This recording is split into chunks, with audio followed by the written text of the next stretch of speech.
Hello et bienvenue dans une nouvelle vidéo. Aujourd'hui, je vais vous présenter ma collection de primers.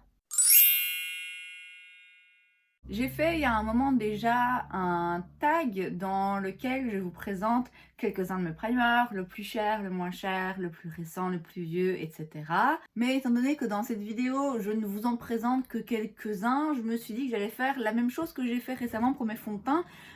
Une vidéo en fait dans laquelle je vous présente ma collection entière de primers. Alors je vais pas passer une éternité sur chaque produit, mais je vais les prendre un par un et vous dire vite fait ce que j'en pense quand je m'en rappelle. Je me dis que ça peut être intéressant pour vous d'avoir une vue d'ensemble et pourquoi pas de me demander l'une et l'autre démonstration s'il y a un primer en particulier que vous voulez voir à l'action. Et puis ça peut être intéressant aussi pour moi, d'une part pour les réorganiser correctement et aussi pour me rafraîchir la mémoire parce que je dois bien avouer que comme c'est souvent le cas, il y en a que je perds un petit peu de vue. Vous allez voir que le thème récurrent de cette vidéo, c'est quand même finalement, je suis pas sûre que ce primer fasse vraiment quelque chose. J'ai fait récemment quelques vidéos dans lesquelles je compare deux primers où je les mets l'un en face de l'autre, ou alors je teste un primer en particulier que je mets donc uniquement sur une partie de mon visage pour voir vraiment la différence. Et je dois vous avouer que plus le temps passe, plus je me dis que dans beaucoup de cas, la nécessité n'est pas forcément là et en tout cas la différence ne se marque pas. Pour beaucoup des primers que je vais vous présenter, à partir du moment où vous appliquez un fond de teint, encore plus si c'est un fond de teint haute couvrance, qui lisse un petit peu, qui a un effet mat, si vous poudrez, si vous mettez bronzer, blush, highlighter, tout ça, finalement l'effet du primer se perd un petit peu sous tous ces produits. Ça dépend évidemment de quel genre de primer. Donc je vais essayer de vous les présenter plus ou moins par catégorie quand c'est possible et on va commencer avec les primers lumineux qui permettent du coup d'apporter un petit peu de glow à la peau. Moi vous savez peut-être déjà, j'ai une peau mixte à tendance grasse, ce qui veut dire que appliquer ce genre de primer avec en plus un fond de teint très naturel, glowy, avec des produits crème, lumineux, un peu brillants, très dewy, tout ça, sur moi, ça fait trop boule à facettes. J'aime bien utiliser ce genre de produit avec des fonds de teint mat haute couvrance, c'est le genre de fond de teint que je préfère, mais je dois bien avouer moi-même que finalement du coup l'effet se perd un petit peu, le côté lumineux du primer, une fois que j'ai rajouté mon fond de teint mat haute couvrance et ma poudre, forcément il n'existe plus vraiment. Donc c'est le genre de primer où ce que je trouve qui est le plus approprié de faire, c'est de mettre un fond de teint qui correspond à votre type de peau, mais surtout qui est un petit peu entre les deux finalement. Donc si vous mettez un fond de teint beaucoup trop couvrant, vous allez perdre l'effet lumineux du primer. Si vous mettez un fond de teint trop dewy, en tout cas en ce qui me concerne et en fonction de votre type de peau, vous allez beaucoup trop briller. Et donc dans ces primers lumineux que j'ai tout d'abord le Prime Light de chez Milani, c'est donc une base pour le visage avec effet stroboscopique. C'est quand même assez brillant. Les primers comme ça lumineux, il y en a parfois, c'est le cas ici, mais je sais pas si vous arriverez, je pense pas que vous arriverez à le voir. Il y a limite des micro paillettes. Alors c'est certes plus des nacres que vraiment des paillettes, mais enfin quand même certains peuvent être assez lumineux. Ici on est vraiment sur un primer lumineux. Je ressens pas du tout le côté hydratant, c'est juste que ça apporte, ça réfléchit bien la lumière en fait, simplement. Chez Glam Glow, ensuite, j'ai le Glow Starter hydratant méga illuminant dans la teinte Nude Glow. Celui-ci est censé être hydratant, mais je vous avoue que pareil, c'est pas celui que je trouve le plus hydratant au long terme. C'est pas désagréable, mais ça reste un peu banal. Chez Becca, ce qui n'existe plus, du coup, j'ai la base filtrante Aurore rafraîchisseur de teint instantané. Et là, on est sur quelque chose de beaucoup plus soft. Donc, c'est moins brillant. C'est définitivement moins brillant, mais ça reste très lumineux et surtout, oui, ça rafraîchit, ça illumine le teint, mais pas de façon aussi stricte qu'en rajoutant des nacres. Vous voyez, c'est quand même très glow qui vient de l'intérieur, c'est très joli et pour moi avec mon type de peau ça évite d'aller trop vers le glowy, trop brillant, limite pailleté. Donc c'est un très beau primer que j'ai beaucoup mis à une époque, qui a déjà fait partie de mes favoris, qui est vraiment un produit que j'aime beaucoup, qui est pour le coup hydratant, rafraîchissant et qui va très bien sous le make-up. Chez MAC, j'ai une Strobe Cream, c'est donc un hydratant lumineux et moi j'ai la teinte Peach Light. Là, on est de nouveau sur quelque chose de plus lumineux, de plus intense, avec plus de reflets. Je pense que vous le voyez bien ici. Pour autant, ça reste très joli et très naturel. Je sais pas si c'est dans la texture ou dans les nacres, mais il y a quelque chose qui fait que ce produit reste très joli, même sur mon type de peau. C'est pas le genre de luminosité qui me donne l'impression de ressembler à une boule à facettes, c'est vraiment... Oui, c'est vraiment un très joli nacre, mais vraiment très très discrète, qui se fond très bien dans la peau. En fait, je crois que c'est ça la différence avec le Prime Light de chez Milani, qui pour moi est un peu un dupe, c'est que celui-ci de chez MAC, je trouve, se fond dans la peau un peu plus naturellement. Chez Ulla Henriksen, j'ai la Banana Bright Face Primer. Alors ici, il y a des pigments à l'intérieur, ce qui veut dire que ça va beaucoup plus illuminer et surtout uniformiser le teint. Ça a un aspect un petit peu plus correcteur, je trouve, qu'il n'y a pas forcément dans les autres primers, vu que là, il y a vraiment des pigments. Alors, ça se voit pas, hein, ça rend pas le teint jaune, mais ça va quand même illuminer, surtout comme je disais, uniformiser un petit peu, aller corriger et faire qu'on a un teint plus joli de manière générale. Ensuite, j'ai la base hydratante Smoothie à la noix de coco de chez First Aid Beauty. First Aid Beauty, c'est vraiment une marque de soins dans laquelle de plus en plus je trouve des pépites. Et ce primer fait pas exception. Là, pour le coup, c'est beaucoup plus hydratant. On sent vraiment le côté hydratant. C'est a priori plutôt pour des peaux sensibles, voire sèches. Mais même moi, avec ma peau, c'est pas trop lourd. C'est un hydratant, mais vraiment très agréable. Et bon, pareil, hein, vous verrez pas grand-chose, mais il y a aussi un côté un petit peu lumineux, mais très discret et encore une fois qui se font très bien dans la peau et qui va très bien d'ailleurs avec le contour des yeux de la même marque qui illumine le dessous des yeux, que malheureusement j'ai vidé maintenant, mais qui est vraiment très très joli. Pareil pour ce côté légèrement nacré, vraiment qui apporte un côté hyper lumineux, hyper naturel à la peau, vraiment très très bon produit. Et enfin, j'ai le Hollywood Flawless Filter de chez Charlotte Tilbury. Il n'y a plus d'écriture sur mon flacon, je sais pas pourquoi. Moi j'ai la teinte de Claire. Alors c'est un peu un produit multi-usage puisque vous pouvez l'appliquer en effet comme primer. Et donc là ça va vous donner une base avec un glow vraiment très joli. Après je vous avoue que comme primer sur l'entièreté du visage, pour moi avec mon type de peau, ça peut s'avérer être un petit peu trop. Par contre, j'aime beaucoup l'utiliser en le mixant à des fonds de teint pour justement apporter un petit côté un petit peu plus glowy, un petit peu plus naturel, un petit peu plus lumineux, ou comme highlighter liquide. J'ai l'impression que ça fait un moment que je ne l'ai pas utilisé seul sur l'ensemble du visage comme un primer. Faudrait que je reteste, parce que dans mes souvenirs quand même, c'est un peu juste, mais en même temps, ça donne quand même un glow tellement naturel. Les produits Charlotte Tilbury pour le teint, je dois avouer qu'elle sait y faire. Une deuxième grande catégorie de primers, je dirais, ce sont les primers qui vont lisser la peau et combler les pores. Alors, il y en a différents. Il y en a qui lissent la peau de façon un petit peu plus soyeuse et discrète et qui donnent juste, oui, un aspect soyeux et lisse à la peau. Il y en a qui vont vraiment aller combler les pores.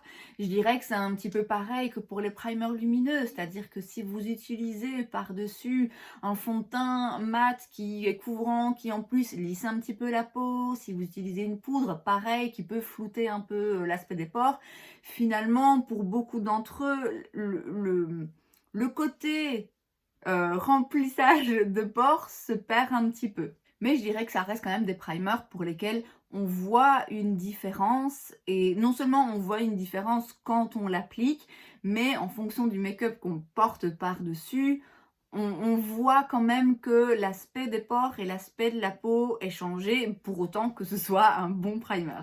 J'en ai deux de chez Benefit. J'ai le Professional Classic qui est un produit culte que j'ai déjà eu en plus petit format, que j'ai déjà eu en format échantillon et que j'ai maintenant en grand tube et pourtant je l'utilise pas très souvent. C'est donc une base siliconée qui va vraiment aller combler les pores et les petites ridules, etc. et les plis de la peau. Alors c'est le genre de base qu'il faut bien utiliser, sinon c'est la catastrophe. Donc c'est pas une base où vous allez l'étaler sur l'ensemble de votre visage, sinon ça va peler, ça va faire plein de petits grumeaux quand vous allez mettre votre fond de teint, ça va être dégueulasse. Il faut vraiment la presser dans la peau délicatement et surtout pas en mettre de trop. Et je trouve pas en mettre partout non plus. La seconde que j'ai, c'est la Professional toujours, mais en version hydratante, qui est, c'est vrai, en termes de texture légèrement différente. Elle est un petit peu moins mousseuse et un petit peu plus gélifiée. En fait, bon après, l'effet est relativement le même. Et si votre peau a réellement besoin d'hydratation, ça va pas faire grand-chose. Toujours un petit peu classique chez Smashbox, j'ai la Photo Finish classique et la Photo Finish Minimize Pores. Donc la Photo Finish, elle va lisser et flouter les pores. Là pour le coup, c'est une texture un petit peu plus gel et un peu plus facile à travailler, un petit peu plus facile à étendre. Et donc là, pour le coup, vous pouvez vous permettre de l'étirer un petit peu sans devoir la presser dans la peau, sans pour autant que ça fasse trop de grumeaux, puisque c'est moins siliconé. Par contre, la Minimize Pores, là, elle se rapproche beaucoup plus pour le coup de la Benefit, où c'est plus ce genre de texture qui va vraiment combler les pores. Toujours dans le même genre, j'en ai une de chez Beauty Blender que je sais même pas si je l'ai déjà utilisée en vrai. C'est The Leveler, c'est une base réductrice de pores.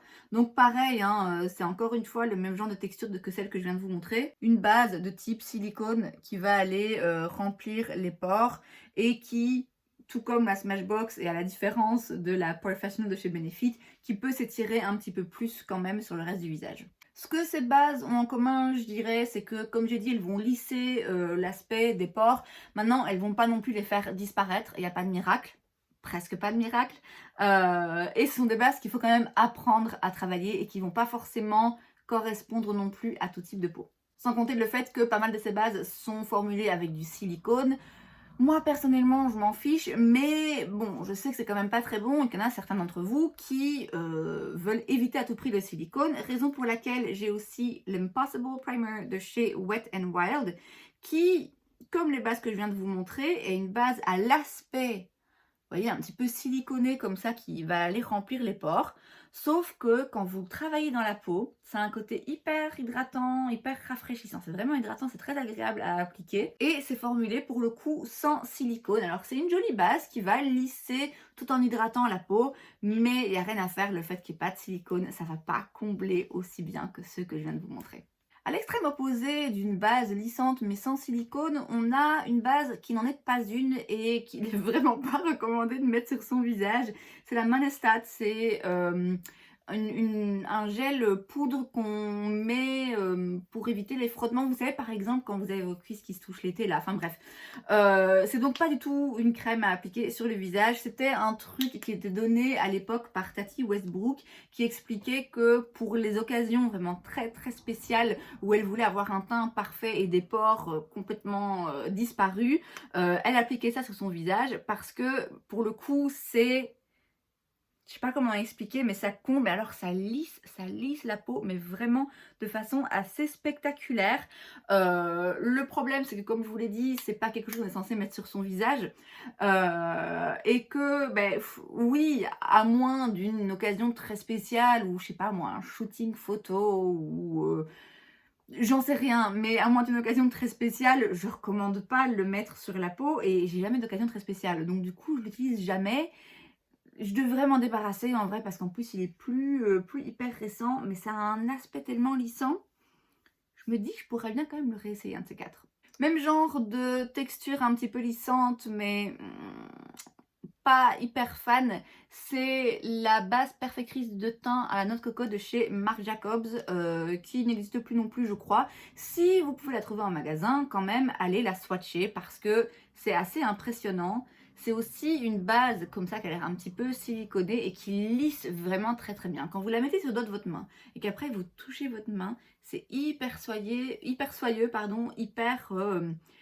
lisse, velouté, vraiment très agréable. Le problème que j'ai avec cette base, c'est que d'une part, en dessous du fond de teint, je trouve ça parfois un petit peu galère à travailler. Et en plus, je pense qu'elle me donne des boutons parce que j'ai l'impression qu'à chaque fois que j'utilise, j'ai des boutons le lendemain. Il faudrait que je la reteste une fois en me disant, allez, essaye-la vraiment, ne change rien d'autre dans ta routine et vois si c'est vraiment ça qui cause des boutons. Mais du coup, j'ai pas envie parce que je suis assez convaincue que ce soit le cas. C'est en théorie, en effet, une très jolie base comme ça quand on la met sur soi.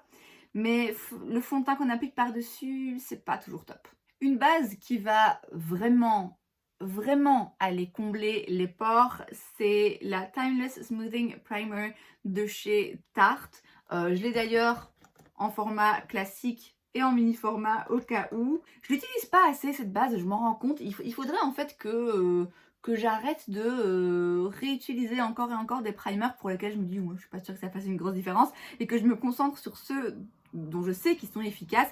C'est le cas de cette base ici. Donc là, on est sur quelque chose de beaucoup plus épais et beaucoup plus spécifique à travailler. Donc je vous ai dit, les bases à base de silicone du style professional, il faut éviter trop la frotter, il faut plus la presser dans la peau. Ici pour le coup, il faut vraiment bien la presser dans la peau et dans les pores. Il faut en prendre un tout petit peu à la fois, quitte à y retourner après, mais il faut vraiment pas en prendre trop. Il faut vraiment prendre son temps quand on travaille la matière et quand on l'enfonce dans les pores. Mais pour le coup, elle lisse vraiment. Alors comme le reste de ce genre de base, je suis pas sûre des bienfaits pour votre peau d'aller remplir vos pores d'un produit. Bon alors après évidemment on se nettoie le visage, on se démaquille, on fait un gommage, on fait tout ce qu'il faut.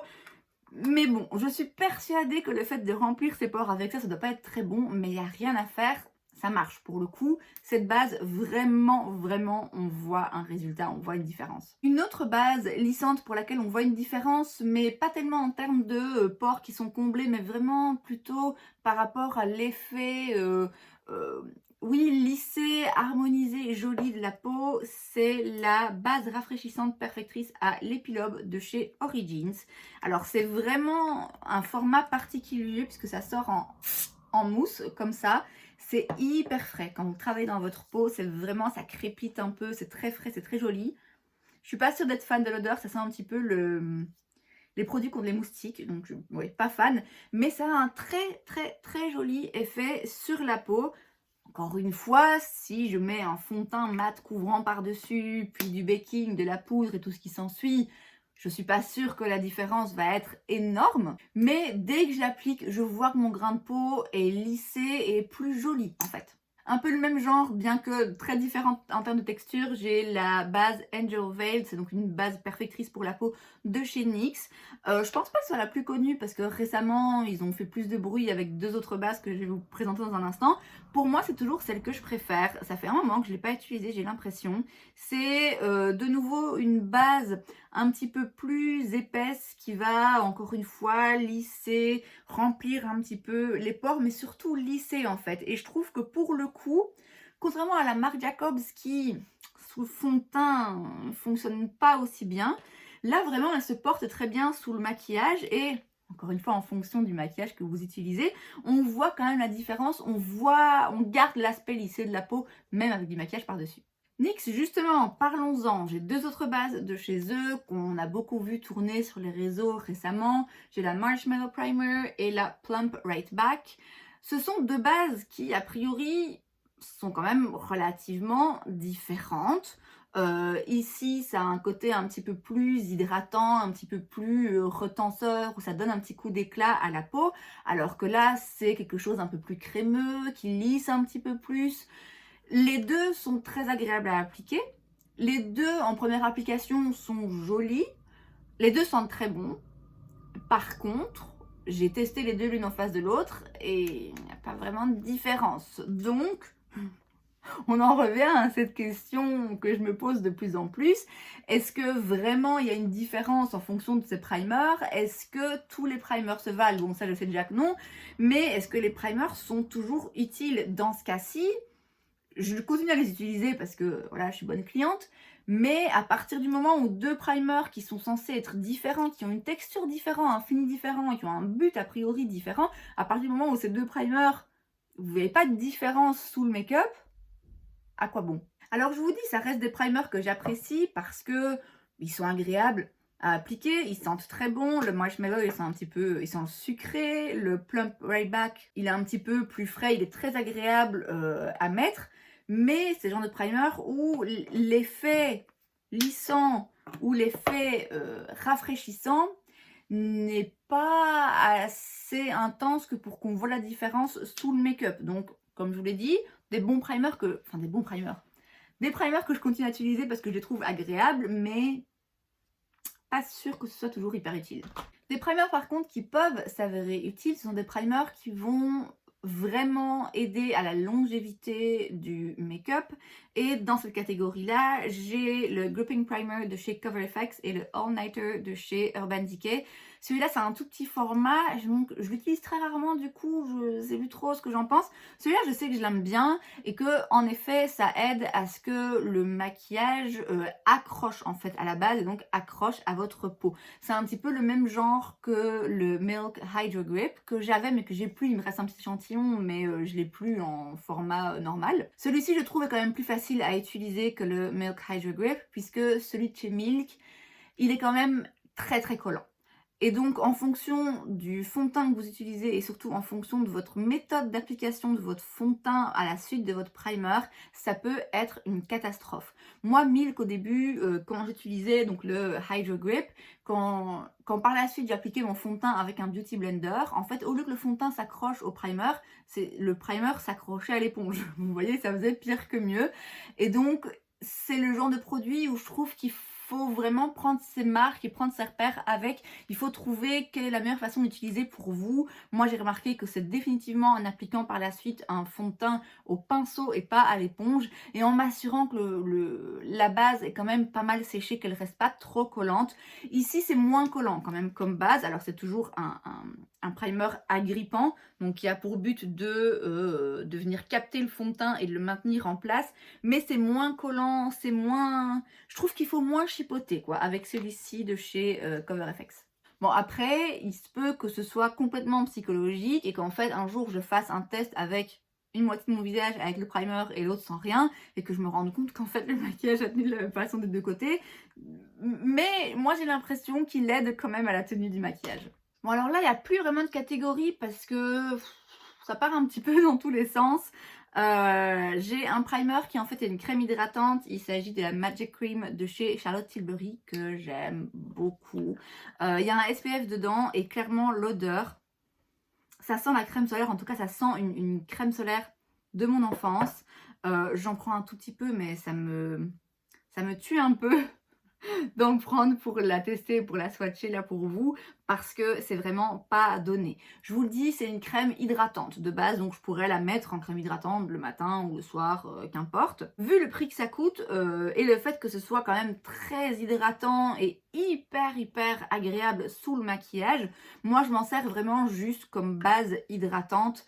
J'ai, je le répète, une peau mixte avec tendance grasse. Pour autant, ma peau a besoin d'hydratation. Et surtout, quand je vais mettre un fond de teint qui va être un petit peu plus asséchant ou quoi, cette base, elle est juste... Enfin, cette crème, elle est magique. Pour le coup, vraiment magique.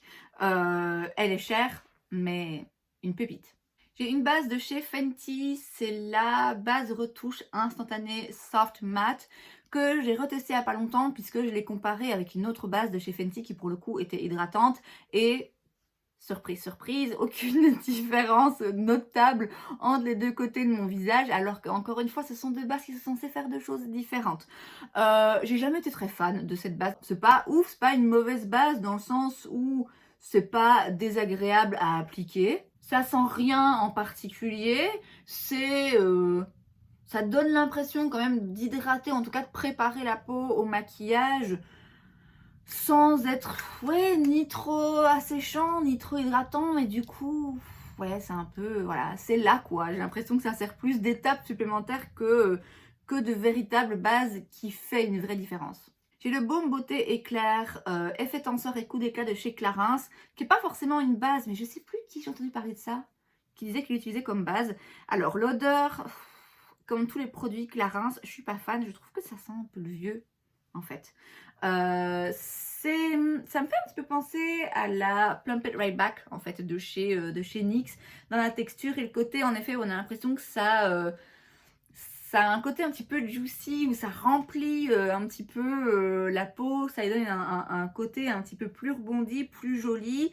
Après, de nouveau, pas certaine que sous le maquillage, ce soit complètement ouf. Je pense que c'est plutôt le genre de crème qui est sympa à appliquer comme ça pour donner un petit effet bonne mine et coup d'éclat. Sous le maquillage, on perd un petit peu ce côté-là, mais c'est un produit que j'aime bien juste Ouais, l'odeur, vraiment pas fan. J'ai une base de chez Hourglass, c'est la Veil base minérale avec un SPF 15. Ça fait un moment que je ne l'ai pas utilisé et je vous avoue que je me rappelle pas trop. Bon, il y a un SPF dedans, ce qui fait qu'elle a un aspect très blanc, mais ça ne reste pas.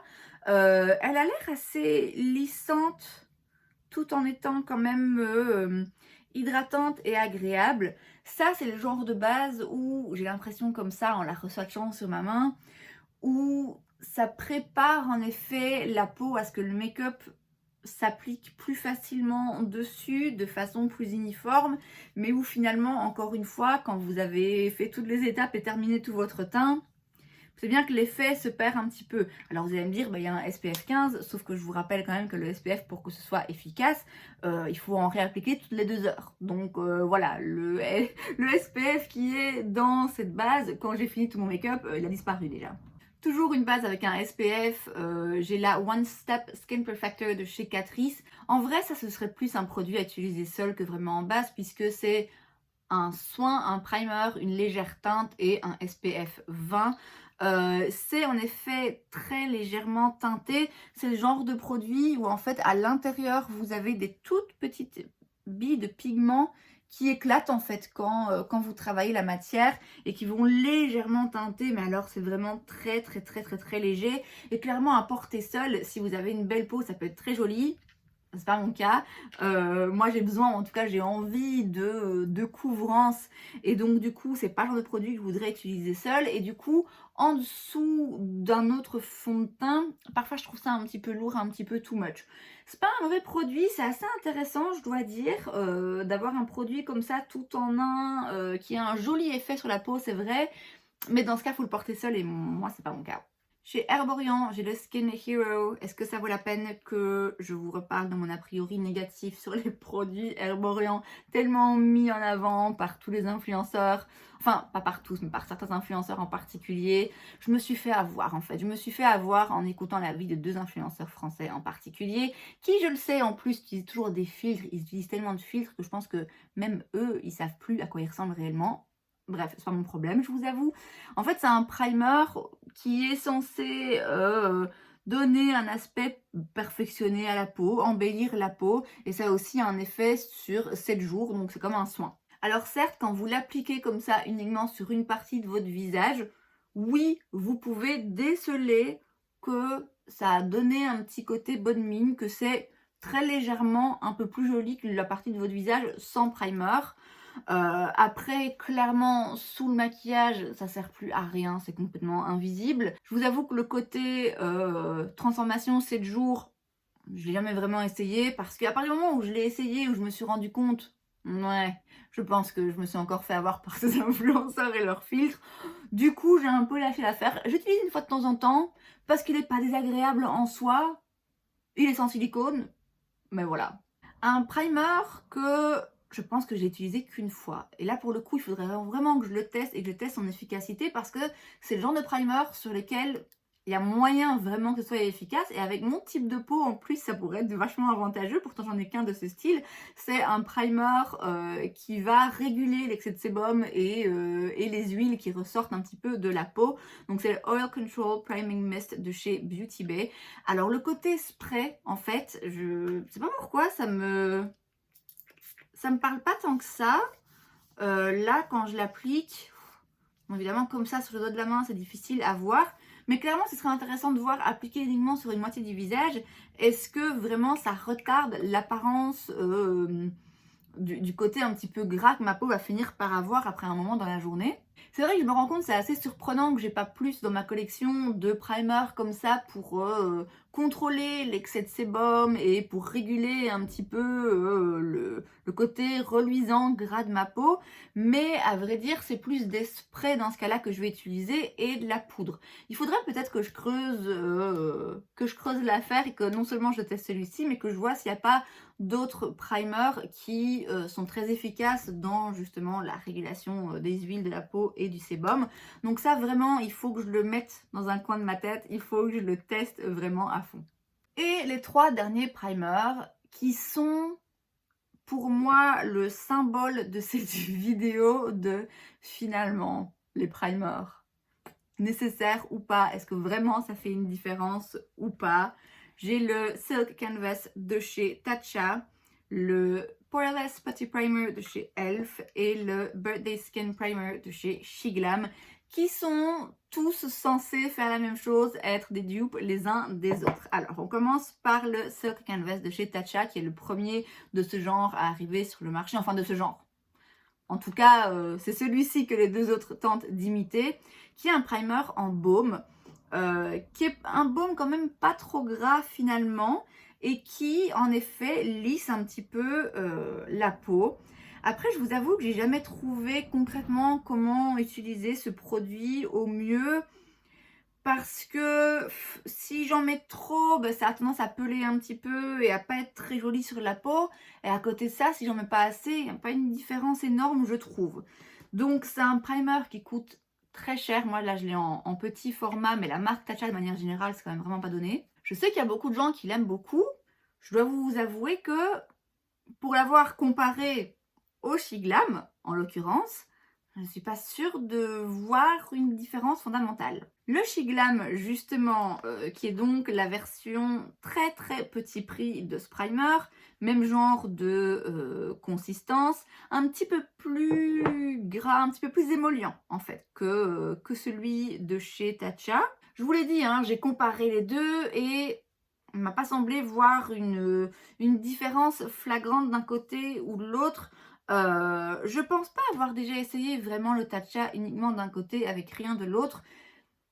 Mais franchement, je doute de leur efficacité de l'un comme de l'autre. C'est pas des primers qui sont désagréables à appliquer, que du contraire, c'est des primers qui se comportent relativement bien sous le make-up. C'est juste, encore une fois, je suis pas sûre de voir complètement la différence. Et c'est la même chose pour le Poreless Putty Primer de chez Elf, qui est le plus récent des trois dans ma collection, et qui se situe un petit peu entre les deux en fait. D'une part en termes de prix, puisque celui-ci est bon marché, mais c'est pas non plus 3 € comme celui de chez Shiglam, et aussi en termes de texture, il n'est pas aussi émollient que celui de chez Shiglam, mais il l'est un peu plus que celui de chez Tatcha. Celui-ci, j'ai quand même pas mal essayé ces derniers jours, ces dernières semaines. Et franchement, je l'ai mis d'un côté de mon visage et pas de l'autre. Pas de différence. Donc, vous voyez, ce genre de primer, je sais pas pourquoi on se met en tête que ça fonctionne. Et puis finalement, vraiment, je suis pas convaincue. Donc finalement, à moins que ce soit un primer vraiment lumineux auquel je donne une chance d'apporter un côté lumineux sans le recouvrir après d'une tonne de fond de teint ou de poudre, à moins que ce soit un primer qui comble bien les pores et qui va vraiment pour le coup flouter l'apparence des pores et faire une différence. Quand même, le thème principal de cette vidéo, c'est à quoi bon avoir tant de primers si la plupart finalement je me dis je suis pas sûre que ça fasse une grosse différence en dessous de 5 couches de make-up. La base tarte, je vous le dis, voilà, moi je vois vraiment qu'elle comble vraiment mes pores. Il y a des bases illuminatrices qui illuminent vraiment le teint. Vous avez des bases hydratantes qui vont en effet vraiment bien hydrater la peau et la préparer au make-up. Mais il y a aussi beaucoup de bases qui flottent un petit peu entre toutes celles que je viens de vous citer et qui finalement sont, j'ai de plus en plus l'impression, juste un concept marketing pour nous faire acheter plus de produits. Pour autant, voilà, je continue d'avoir des primers parce que, vous savez, je suis bonne cliente. Je pense quand même qu'à l'avenir, je vais me restreindre de plus en plus par rapport aux primers parce que vraiment, je vais me rendre à l'évidence que il y en a peu qui, pour moi, par rapport à la façon dont j'aime faire mon make-up, font une grosse différence. Et c'est donc tout pour cette vidéo, j'espère que ça vous a plu. Si c'est le cas, n'hésitez pas à laisser un like. Vous pouvez aussi vous abonner à ma chaîne parce que c'est gratuit, donc pourquoi pas. Et moi, je vous vois la prochaine fois. Bye!